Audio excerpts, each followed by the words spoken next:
No matter where you come from, no matter where you're going, here's a place where you can take comfort in the knowing that whether if you've come to stay a while or just passing through, this door is open to you.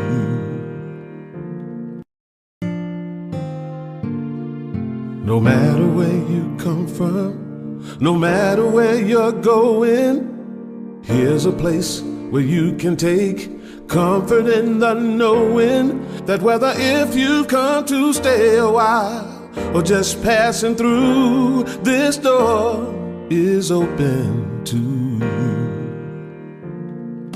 Come and let's be silent. Come and share a hug. Come, let's pray together. Come love and be loved. From the blissed out to the turned out, from the pampered to the abused, this door is open to you. Come on in, come on in, come on in, come on in. The God in us recognizes the God in you, the God in you. Whether you're black or white, gay or straight, Christian, Buddhist or Jew, this door is open to you.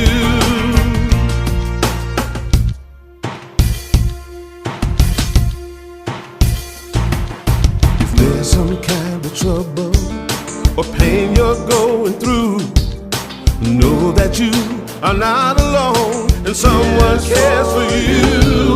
As an individualization of divine point of view, this door is open to you. This door is open. This door right here, this door is open to is open for you. This door is open to you. This door is open. I'm talking about this door. This door is open. I said this door is open to you. Come on in, come on in, come on in, come on in.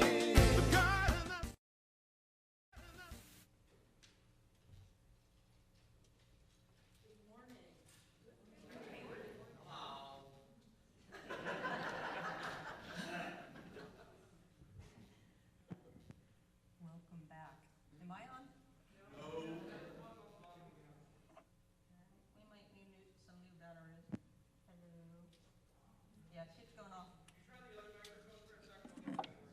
Thank you. Good morning. You could turn me on. All right. Thank you, Estella. All right. One of the really cool things about life is every moment you have the opportunity to begin again. Right. So good morning. Good morning. My name is Reverend Christy Corn. I am the Associate Minister here at Unity of the Blue Ridge, and I'm so delighted to be here today. What a fabulous lineup we have. We have Reverend Jim Rosemergy back. Yay! We have local musician Bex Silvia in the house. And of course, our amazing band that I cannot not dance to.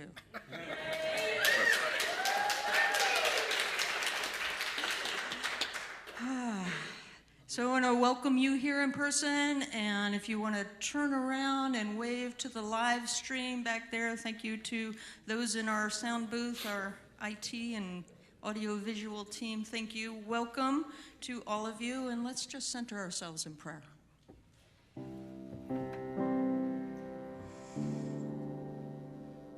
And you can close your eyes if you wish. And just center into that awareness within, that place where peace is. That is the essence of who we are. That is where the indwelling spirit, the Creator, abides and expresses through each of us. And so I know we come here this day to understand that at a deeper level, to celebrate that life which flows so freely through us, as us, and around us. It is hope, It is joyfulness. It is peace. It is harmony and balance. It is life with a capital L, creating and evolving in every moment, in every way. So we give thanks for the opportunity to come together to celebrate this I amness that we are, our oneness in peace, in light, and in love. And so it is.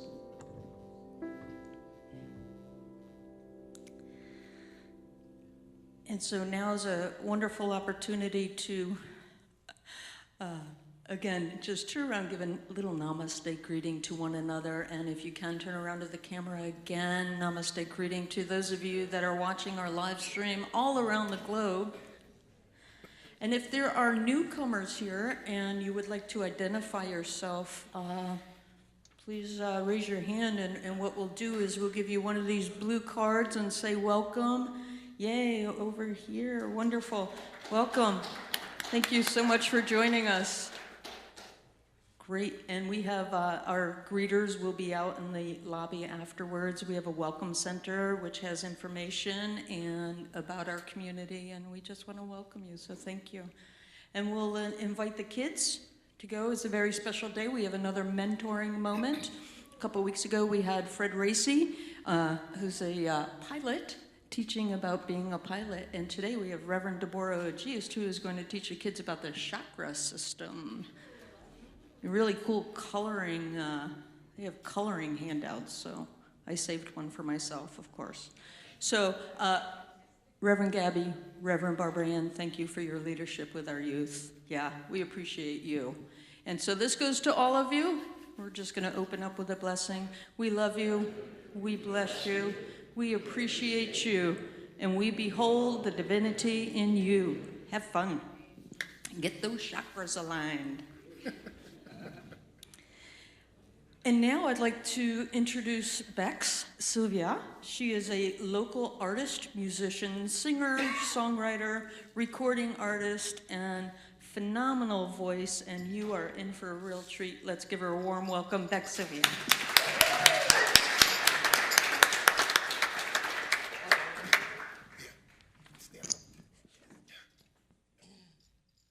Good morning, everybody. It's a beautiful day today.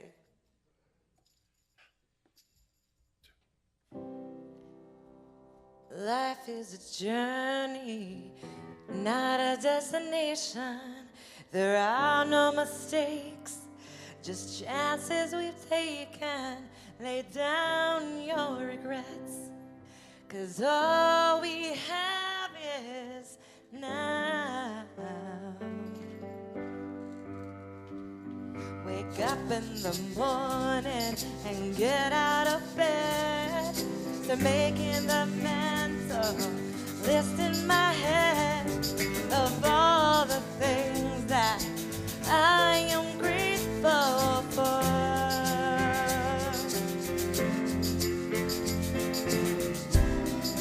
Early in the morning, it's the start of a new day.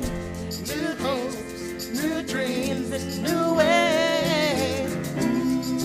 Open up my eyes and open up my mind, and I wonder how life will surprise me today. Early in the morning, it's the start of a new day. New hopes, new dreams, new ways. Make this pattern, I'm gonna do my part, and I wonder how life is gonna surprise me today.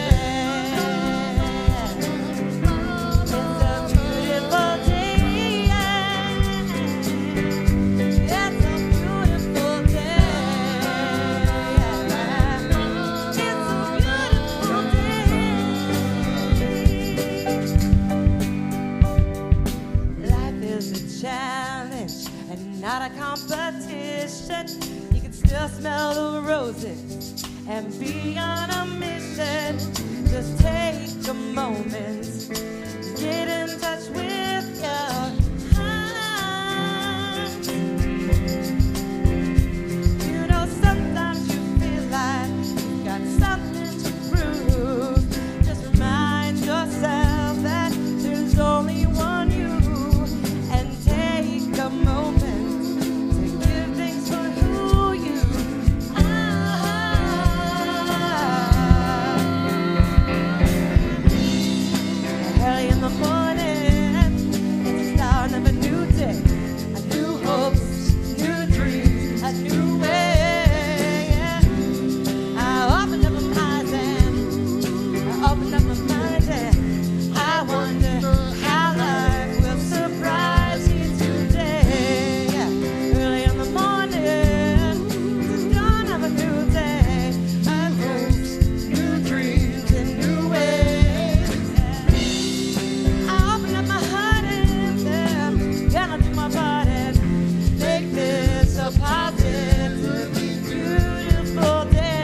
journey, not a destination.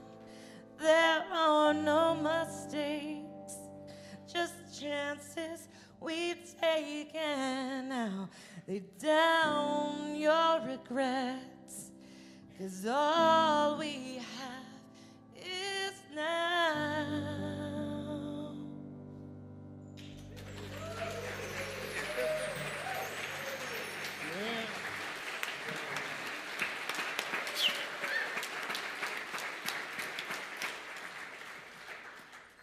A beautiful day indeed. Thank you so much. Indeed.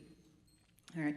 I just want to share with you a brief announcement. I want to remind folks that registration is open for our homecoming retreat, October 7th through the 9th. It's an opportunity for you, our virtual viewers, to come experience Unity of the Blue Ridge. Open, of course, to our local folks as well. We are asking you to pre-register for all the events. There are workshops and activities Friday and Saturday, and even Saturday morning there's a brief period of childcare for those parents that would like to experience that and know that their kids are having fun and being well taken care of and inspired at the same time. So I also would like to put a call out for volunteers. If you would like to volunteer at any point, we need help with setting up, with tearing down, with people greeting and welcoming folks, and little snacks, and getting a hospitality team out there and welcoming folks as well. If you would like to volunteer, it will not interfere with any of the workshops or activities, events at all. Please see Cynthia Biddle. She's standing in the back of the room there waving, so please see her, and it's a wonderful opportunity to be of service and be a part of this amazing homecoming retreat that we are putting together for y'all. All right, thank you. Now I'd like to introduce Bobby Flowers Owenby for our inspirational reading. Yeah! Good morning, everyone.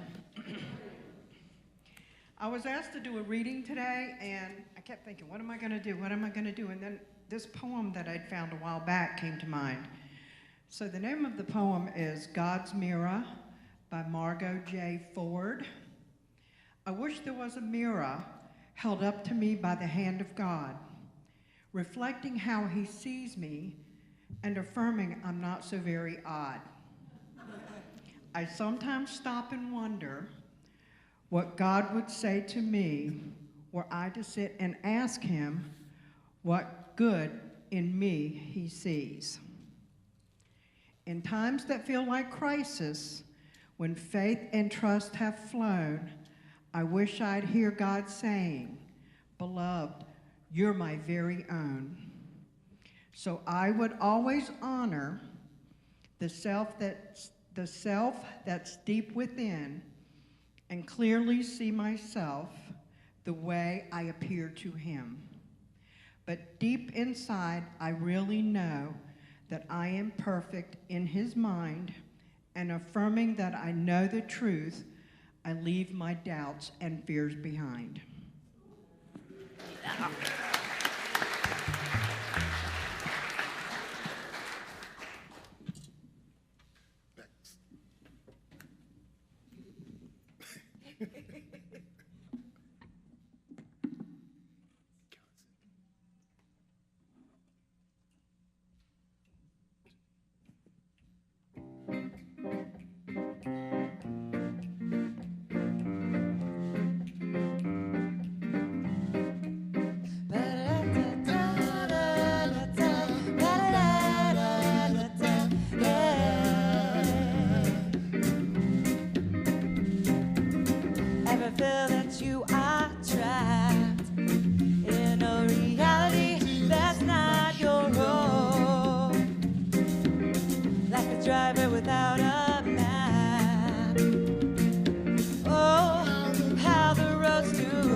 Or so we say the story goes.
honor to have somebody who is a seasoned Unity minister, retired minister, author, all-around good guy, my experience, and powerful, powerful, sweet soul messages he has for you. So please welcome Jim Rosemergy.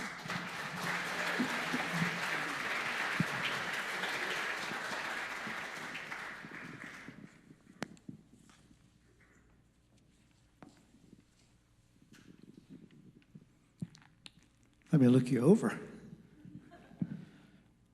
It's our last time together for the foreseeable future, so I just want to take a look at you. You're looking good. My God, you're beautiful. Good to see all of you here. I want to, since it's the last time I'm with you for this foreseeable future, I just want to thank Reverend Darlene for inviting me to be here, and Reverend Christy, what a help you have been at the hotel and all kinds of places and things, and the staff here and the band. It's just been a delight to be here with you, to experience unity of the Blue Ridge. And look forward to probably be a time in the future when we'll get back together, I'm sure. So thanks you all for being here. But today we're going to conclude a brief series of 2 lessons called Allegiances. Now, do you remember where that name came from? A little review. I'm old enough, I'm writing my memoir, an autobiography of a Christian heretic. And I'm writing the last chapter. This is a short period of time ago, maybe 4 months ago, maybe. And the last chapter is entitled, How Shall I Live? And the idea is I'm looking at the content of the book, and it's about my spiritual life. And so what kind of life has my spiritual journey led me to? How do I live? And so I start writing, and all of a sudden I realize for the very first time that I give allegiance to 4 things, and that has resulted in the life that I live. And the 4 things, we talked about 2 of them last time we were together. They were silence and consciousness. And today we're going to talk about the final 2, which are mystery and service. I give allegiance to mystery. Let's talk about that. Hasn't always been the case. Most of us as human beings, we don't like mystery.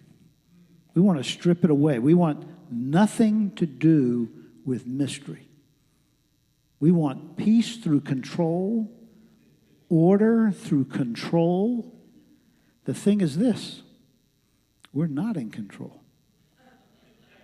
And life, and life is a mysterious thing. Years ago, I'm in prayer and meditation, and this moves through my mind. Unless mystery's a part of your life, I'm not part of your life, for I am mystery. That's God speaking. That's the way I interpreted that. Let me say that to you again. Unless mystery is a part of your life, my life, unless mystery is a part of my life, I'm not part of your life, for I am mystery. God is mystery. And probably other than God is, the most accurate statement you will ever make about God is that God is mystery. You might say, well, what about love? That's pretty mysterious, isn't it? Love is a mysterious, mysterious thing. And so I would say this to you. If you're in a time of uncertainty now in your life, if you're shrouded in mystery, what that means is you're enfolded in God, and that you are very close to the breakthrough So hang in there. Hang in there.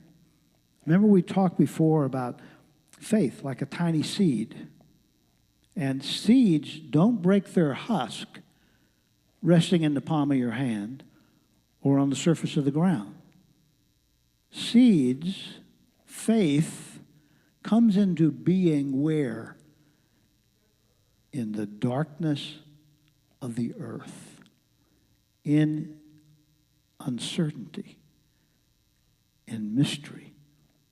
Faith does not grow, is not born in times of certainty when all is going well in your life, maybe to a little degree. But faith springs forth in the darkness. And there are lots of mysterious things that happen. Let me give you an example. It's one of my favorite things. Meeting this beautiful woman here, Nancy Rosemergy. Stand up there just a second, Nancy. Everybody can look at you. Wow. I just love embarrassing her, you know? And I'm just getting started today. She's heard this story quite a bit. She always tries to straighten me out afterwards, but, you know, keeps coming back. So I'm in college. I've dated Liz on a Saturday night. What I remember about Liz, good-looking legs. But Nancy, and don't you guys be looking around at her too much, but Nancy's got incredible legs, incredible legs. So there is a black folk singer named John Bassett who has performed at Carnegie Hall. He's coming to a church. This is in Norfolk, Virginia, Chesapeake. And a bunch of us college kids, we want to go. It's folk singing time, you know. This is hippie time. And so we go, and Liz is supposed to meet me. Liz is late. I end up sitting next to this beautiful blonde. Has this long blonde hair down here, and we're sharing a hymnal. There's a guy in the choir. He is just looking me over. It's her dad, it turns out. And this is where the stories deviate a little bit. So there's my story that's maybe a little more entertaining, and then there's Nancy's story that might be a little more true.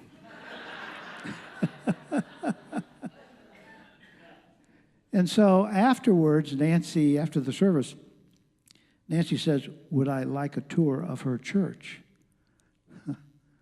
What college guy wants a tour of a bunch of Sunday school rooms, you know? Not me, but I was willing to spend a little bit more time with the cute blonde with the long hair.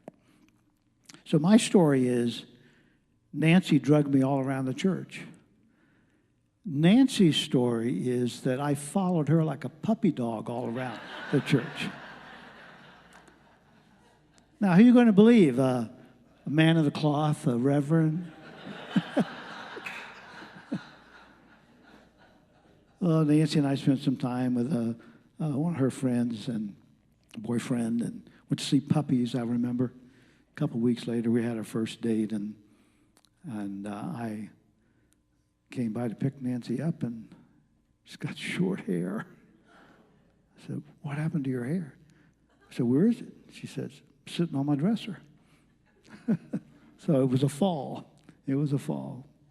But my point is, in this entertaining story, what a mystery. I wasn't planning to meet Nancy that day. I was planning to spend the day with Liz.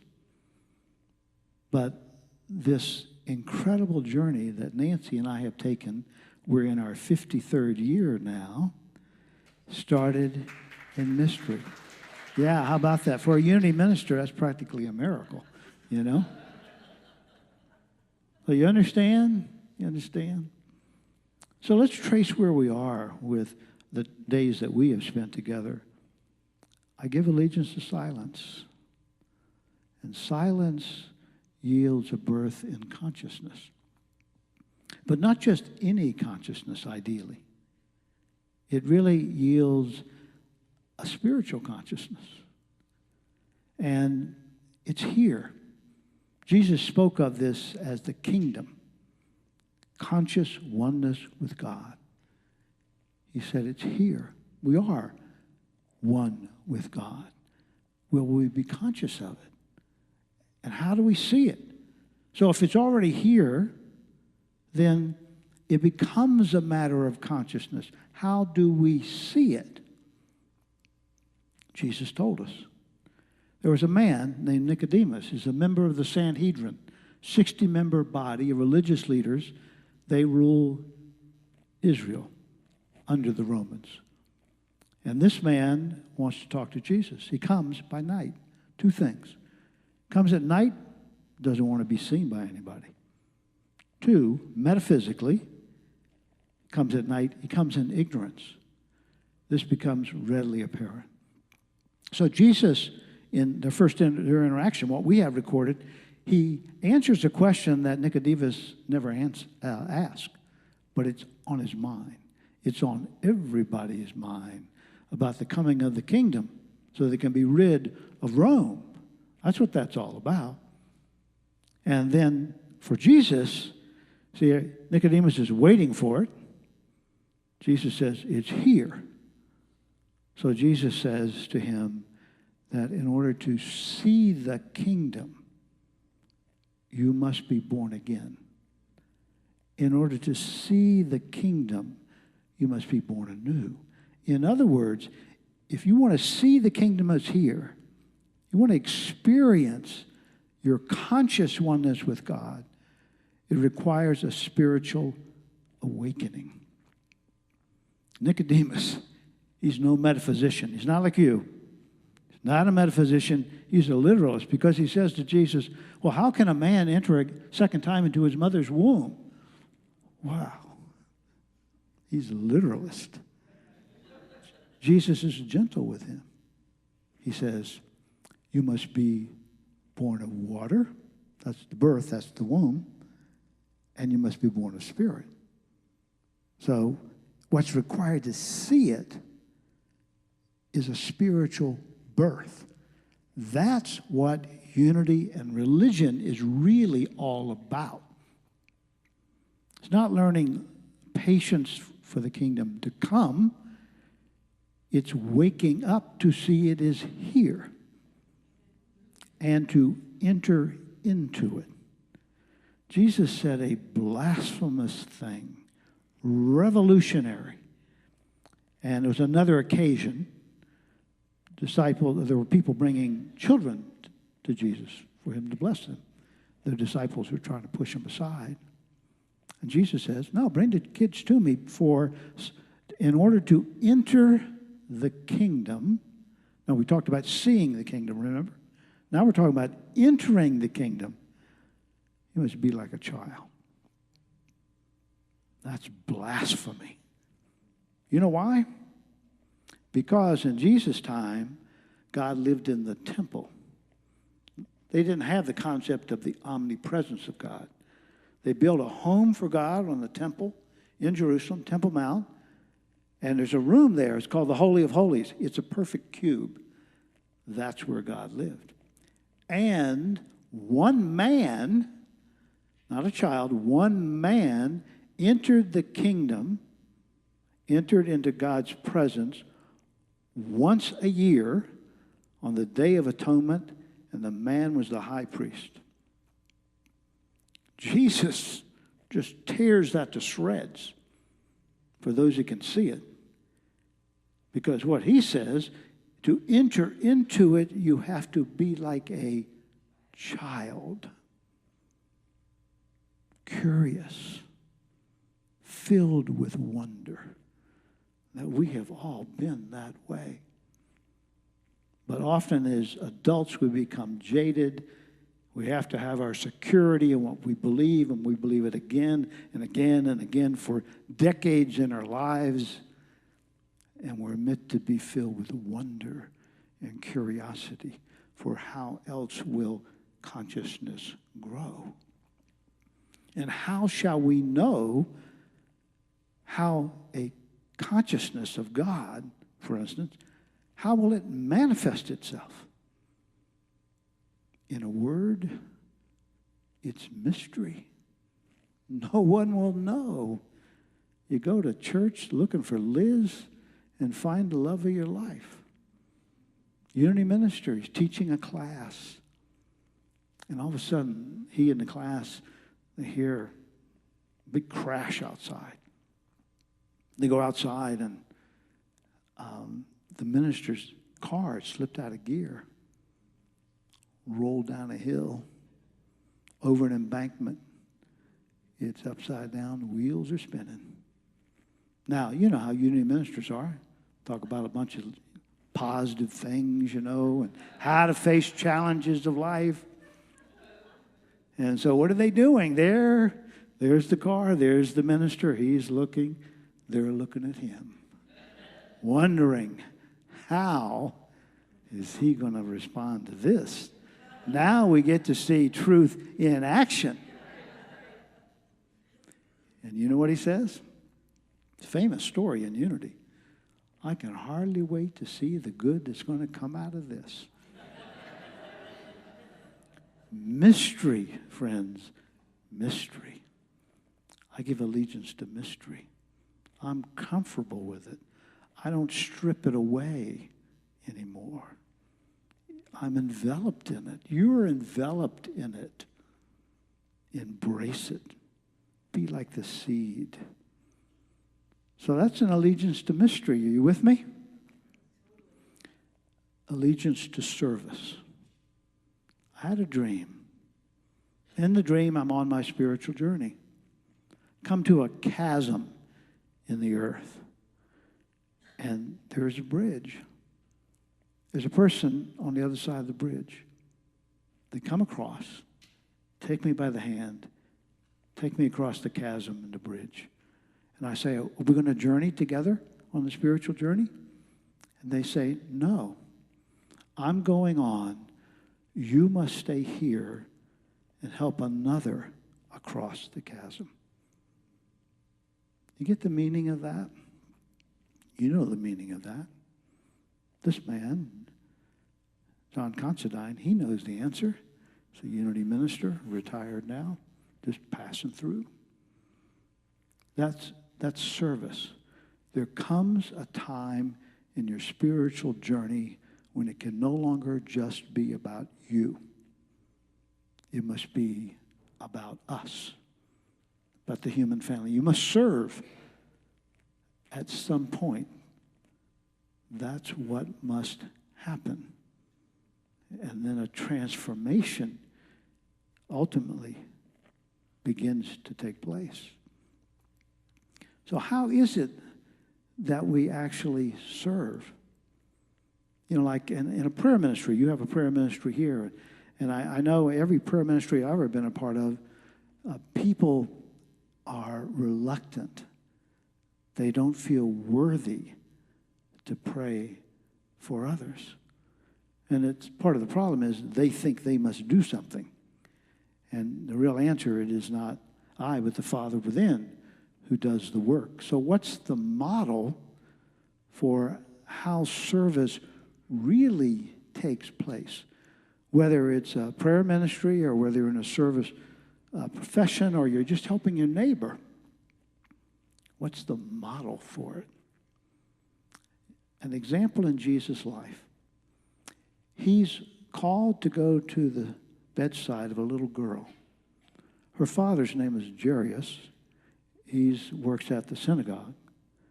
And Jesus has been called to come and heal her. She's sick. And so Jesus is traveling to go see the little girl. Turns out, by the time he gets there, she dies. He's actually going to raise her from the dead. You know about Lazarus, right? Well, this girl comes, raising of her from the dead, comes before Lazarus. So he's on the way, and there's a whole bunch of people pressing in upon him. And there's a woman in the crowd. She's had a flow of blood for many, many years. So she's weak. If you have a flow of blood, you're going to be weak. She says in her mind, she thinks in her mind, if if I can just touch the hem of his garment, I will be healed. And so I'm sure with great effort she moves through the crowd. She touches the hem of his garment. And Jesus stops. He says, who touched me? Not who touched the hem of my garment. Who touched me? Who touched my consciousness? Now, what consciousness was Jesus in? Was he thinking about death because the little girl had died? Was he thinking about illness? If that's where his consciousness was, the woman wouldn't have been healed and the little girl would not have been raised from the dead. His consciousness, I'm sure, was that of life. It was of wholeness. And she touched not just the cloth, she touched his consciousness. That, my friends, is the model for how service is rendered. So we circle back once more to an allegiance to silence. That gives birth to consciousness. We enter into a mystery. So if you want to be of service, it's not you who does that work, as you'll see here in just a minute. It's not you. It's something greater than you, the consciousness that you are in the midst of. When I was in ministerial school, and this is true for all of us, when we go through the program, you come to a point where you do your tryout talk. It's the talk you deliver to a church looking for a minister. You're hoping to get a job. So you work on your tryout talk. You present it on a Monday morning at a chapel service to your fellow students. Mine was called The Invisible Man. And it was based upon Jesus' statement, he who has seen me has seen the Father. And what it's about for all of us is that each one of us was created to be an individualized expression of God. So that where we stand and where we serve, where we do our work, love appears. Kindness is there. Compassion is there. Generosity is there. Wisdom is there. Strength is there. Peace is there. That's why we're here, so there can be that expression. Before this Sunday service, and for many, many years, I have gone apart by myself, and I have said, here I am, Lord, use me. I myself can do nothing. Through Christ, I can do all things. I have the mind of the Christ. It's active in me now. I feel it, that where I stand, you appear, and when I speak, your truth is heard, and your love, peace, and joy are felt. For years and years and years, before every gathering like this where I've been with a group of people, that is what I have done. See, Jesus was called the light of the world, but he had a name for us. Think of this. You realize this? Jesus calls you the light of the world. That's what he said about you. And he said, you're supposed to shine in a very special way. You're not supposed to hide your light under a bushel. It's to be like a light set on the hill, like a city. So it shines to everyone. And it is to shine in a very special way. So that when people see whatever it is that you are doing and the way you are living your life, they give glory, not to you, to God. That's how the light shines. So it's evident to people that something greater than just a man or a woman is there. There is that consciousness with like the hem of a garment extended. You understand? So I want to demonstrate for you how it works, and some people are going to help me. It's mysterious. We don't know who it's going to be. We just know it's going to be. So I need 2 people to come here. Give me a hand. Who are they going to be? This lady back here is coming. Who else? And this one, come on up. If you would just stand right there. That's good, right there. We want to be facing one another. What's your name? Mary. Mary? And Julie. And Julie. Okay, let's have you hold that candle. And let me give you the matches. And if you would light that candle, Julie.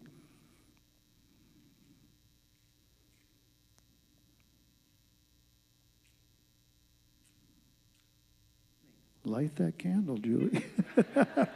There we go.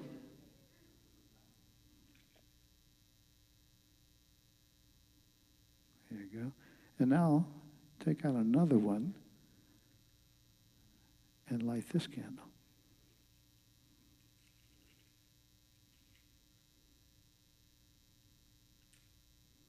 There you go. You're laughing. Why is that? Is there a problem? There's no wick. Is that a problem? Well, let's think about this for a minute. So you're telling me that there are hours of light and warmth in this candle, and we can't get at it because there's no wick. Wow. That's mysterious. Well, we need to talk about that, don't you think? Thank you, Mary. Let's see. You can keep that as a souvenir if you like. Thank you. Give them a hand, everyone.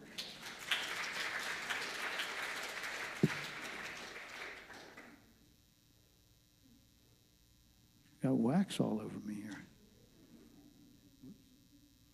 Well, that'll come up. That'll come up. Whether it'll come out of my shirt, I don't know. But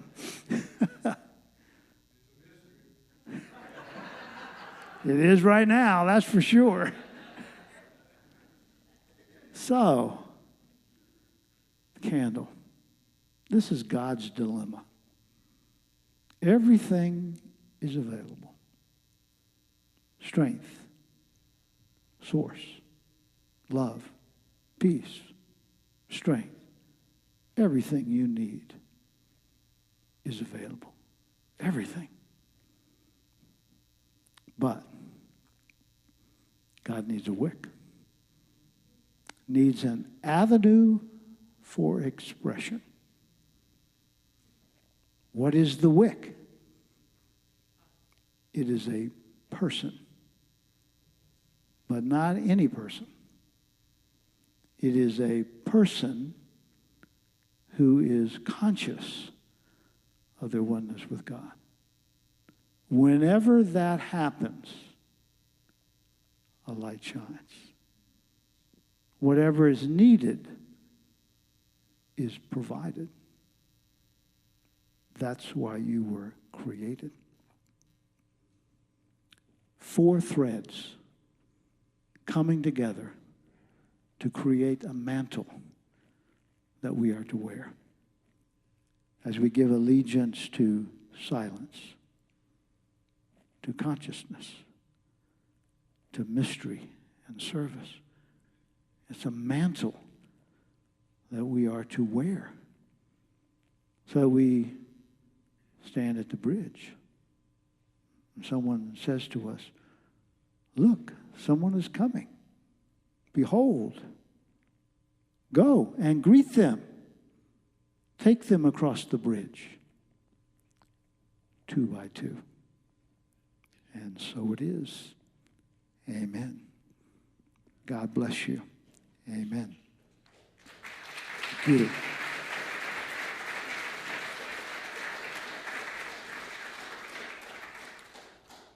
Well, we want to take these ideas into prayer and meditation, into the silence. So let us do so. And my buddy's going to help me here. Thank you, sir.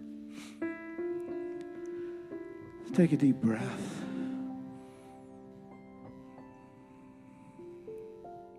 Silence calls. It whispers, "Come unto me, all who labor and are heavy laden, and I will give you rest. Come, follow me. Silence calling.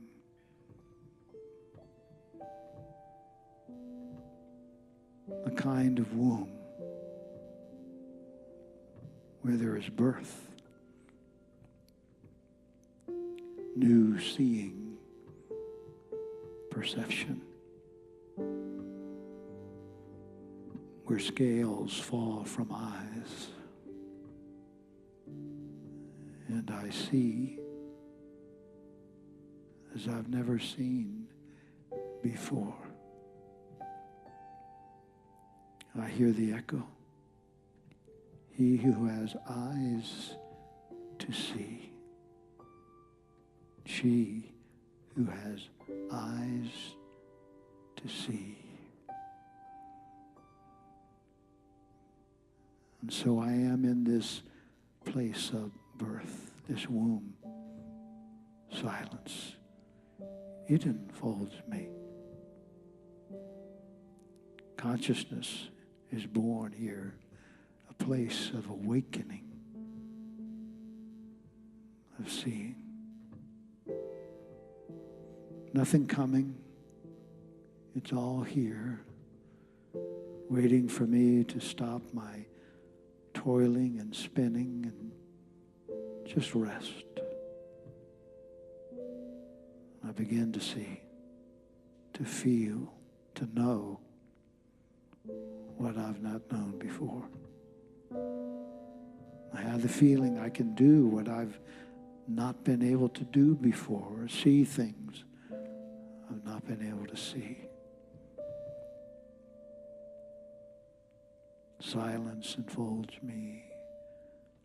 I am enveloped in the kingdom, shrouded in mystery. For no one knows where this day will take me, what will unfold. It is a mystery, but it is an awareness of the one that is made manifest. I can rest assured, I can be at peace, embracing mystery, to know it is like the darkness of the earth for a seed. Mystery. And out of it is the call to service. He who has seen me has seen the Father, the greatest of mysteries.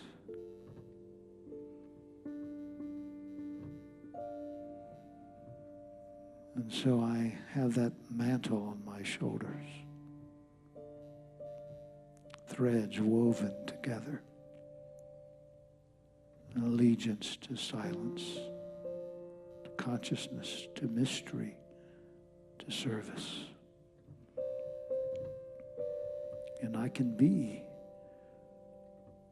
truly be what I am. And so I pause now. The words cease, and the silence grows in strength, and the mystery caresses me in the silence.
And so the light is shining.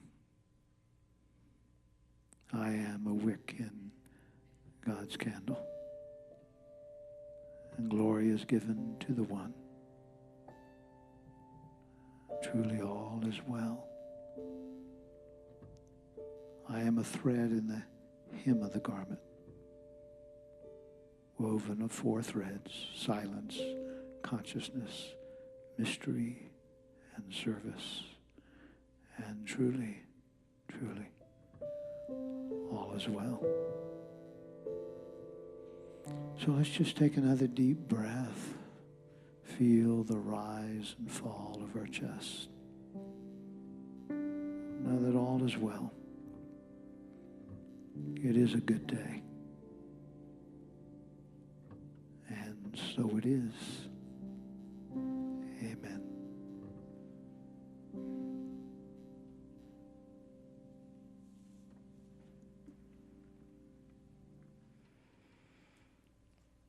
Wow. Reverend Jim, just hang there for a minute. Just want to thank you and Nancy for coming and sharing your powerful messages with our community, being that wick, and your empowering teachings. And I just am just amazed at just the simplicity, yet the depth of your message of silence, consciousness, mystery, and service, how it shifts our spiritual journey. And you have shifted mine, and you have shifted ours. And just want to thank you. Remind folks that he's an author of many books, and they are available out in the lobby. So please be sure to stop by, thank them both, and take a look at his products as well. But we want to extend a blessing to you. So we open our hearts and we just say, we love you, we bless you, we appreciate you, and we behold the divinity in you. Thank you again.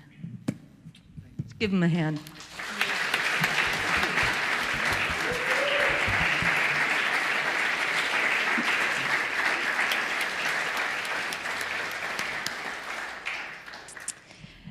And I would like to invite Cheryl, one of our board members, up, and Michael Wackerly, one of our prayer chaplains, up. And Cheryl is holding a blue box, and this is one of the many ways to support our community with your love offerings. And there are many ways to give, especially online. We've even made it as easy as text to give. And then we have these blue boxes that are located throughout the lobby, and one at the door here if you feel so moved to give a love offering today. And just want to extend thanks to all of you in our virtual community for your ongoing support that allows us to keep our WIC healthy here as a ministry and allow our light to shine throughout the community and be of service in the unique and wonderful ways that Unity of the Blue Ridge is of service. So thank you for your ongoing support. And Michael is holding a prayer box, and over here in the back of the room, we have prayer slips available. If you have a specific prayer request, our prayer chaplains, sacred prayer team, and our ministerial staff hold that in prayer. And then that is also sent on to Silent Unity, which is held in prayer 24/7 for 30 days. So it doesn't have to be a crisis. It could be like all the amazing things happening in your life that you just want to shine that light a little brighter on. And so come experience the power of prayer, and thank you again for your ongoing support. Thank you, Michael and Cheryl. And Bex is going to offer another song with our amazing musicians, our Unity Band. David Washington, thank you for your direction and support with our music. So they're going to take us all around the world.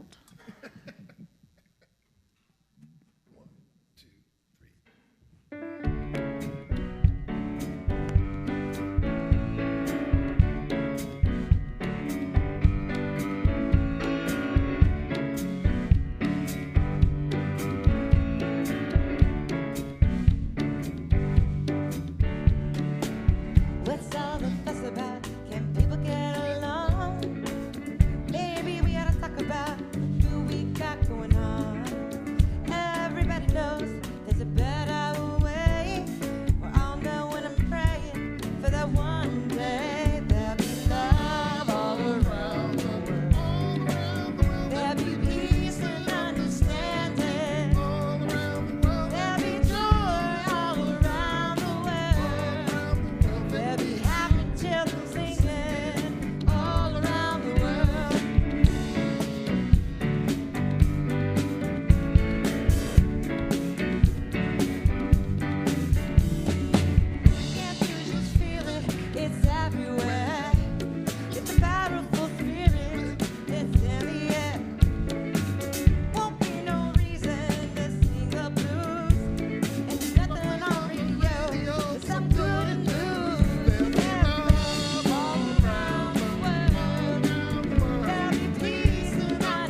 Yeah.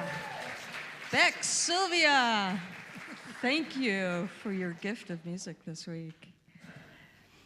And just a reminder that Jim and Nancy will be out in the lobby, and be sure to check out their products. If you would like to volunteer for our homecoming retreat, please see Cynthia Biddle. Newcomers, we encourage you and invite you into our Welcome Center, which is on the other side of the benches out there in the lobby, and you will be greeted and received. Thank you so much for joining us today, and thank you to our virtual viewers. Thank you to this amazing band, this amazing community. And we'll close with a prayer for protection. The light of God surrounds us. The love of God enfolds us. The power of God protects us. The presence of God watches over us. Wherever we are, God is, and all is well. Thank you. Have a blessed week.